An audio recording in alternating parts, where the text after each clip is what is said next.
सावन की शुरुआत हो चुकी थी, लेकिन इस बार बादल धोखा दे गए थे। दूर दूर तक सूखी जमीन फटी हुई थी और धूप ऐसी जैसे आग बरसा रही हो। सेमरा गांव की पगडंडी पर धूल उड़ती थी और हर चेहरा पसीने से भीगा हुआ। आंखों में एक ही सवाल, पानी कब मिलेगा? लेकिन सेमरा की प्यास सिर्फ पानी की नहीं थी। ये गांव बरसों से इंसानियत, बराबरी और इज्जत के लिए भी प्यासी थी। गांव के बीच में था एक गहरा कुआं, राजा कुआं। पानी साफ और ठंडा था, लेकिन सिर्फ ऊंची जातियों के लिए। नीचे टोले के लोगों को वहां से पानी भरना मना था। पकड़े जाने पर गाली, मार और अपमान मिलता। सेमरा गांव दिखने में सीधा सादा था। मिट्टी के घर, बैलों की गाड़ी, आम और पीपल के पेड़। लेकिन गांव दो हिस्सों में बंटा था, ऊपर टोला और नीचे टोला। ऊपर टोले में ठाकुर, ब्राह्मण और बनिए रहते थे, जिन्हें गांव का आदमी माना जाता था। नीचे टोले में रहते थे चमार, मुसहर, धोबी और मेहनती गरीब किसान मजदूर। इनका नाम भी नहीं लिया जाता था। उन्हें सिर्फ ओ कहकर बुलाया जाता, ओ मुसहर, ओ धोबी। मुखिया महिपाल सिन्हा गांव का राजा था। पुरखों के जमाने से उनके परिवार का राज था। उसके एक इशारे पर पुलिस झुक जाती और थानेदार सलाम ठोकता।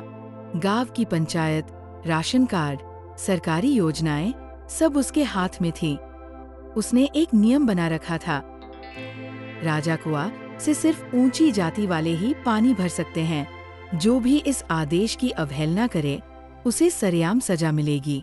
एक बार जब एक बुजुर्ग धोबी औरत गोमती बाई ने गर्मी से तड़पती अपनी पोती के लिए पानी भर लिया था, तो उसे पूरे गांव के सामने पीटा गया और फिर कुएं के पास गौमूत्र छिड़ककर पवित्रता लौटाई गई। नीचे टोले में रहने वाले धनीराम मजदूरी कर अपने बच्चों का पेट पालते थे। उनकी बेटी सोहानी चुपचाप, समझदार और तेज थी। एक दिन उनकी माँ बीमार पड़ गई, बुखार से तप रही थी और पास का पोखर सूख चुका था। तभी सोहानी रात में चुपके से राजा कुआं की तरफ गई। वहां कोई नहीं था, तो उसने जल्दी से लोटा डुबोकर पानी भर लिया।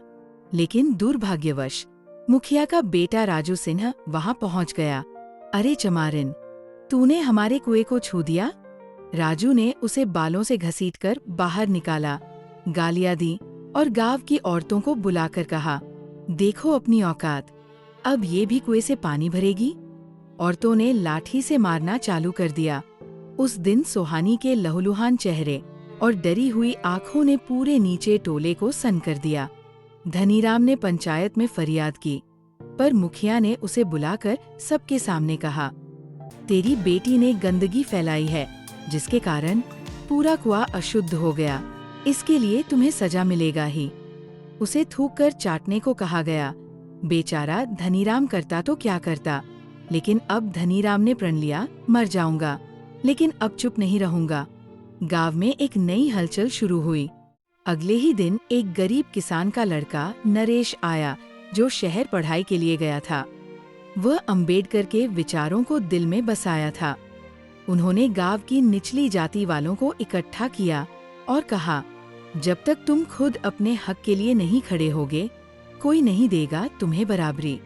ये कुआं सिर्फ ठाकुरों का नहीं, ये गांव भी तुम्हारा है। धीरे धीरे नीचे टोले की औरतें और पुरुष जागे। उन्होंने अपनी बेटियों के लिए लड़ने की ठानी। अगली सुबह सबकी नजरें चौंक गईं। नीचे टोले की सभी औरतें कतार में राजा कुआं से पानी भर रही थीं। राजू सिन्हा और उसके आदमी डंडे लेकर दौड़े, लेकिन अब सामने धनीराम खड़ा था। उसके साथ 2 दर्जन मजदूर, औरतें और नौजवान।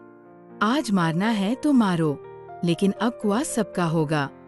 हंगामा हुआ, पुलिस आई, पत्रकार आए, मीडिया ने कहा, गांव में जातीय अत्याचार के खिलाफ पहली क्रांति। मुखिया महिपाल गिरफ्तार हुआ और राजा कुआं पर बोर्ड टांग दिया गया, ये पानी सबका है, जात, पात, धर्म के बिना।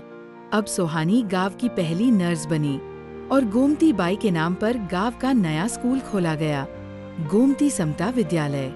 नीचे टोले में अब बच्चे खुले दिल से हंसते हैं और ऊपर टोले के लोग अब समझने लगे हैं, इंसानियत का पानी सबसे शुद्ध होता है। जब प्यास केवल पानी की न हो तो हर घूंट एक इनकलाब बन जाता है।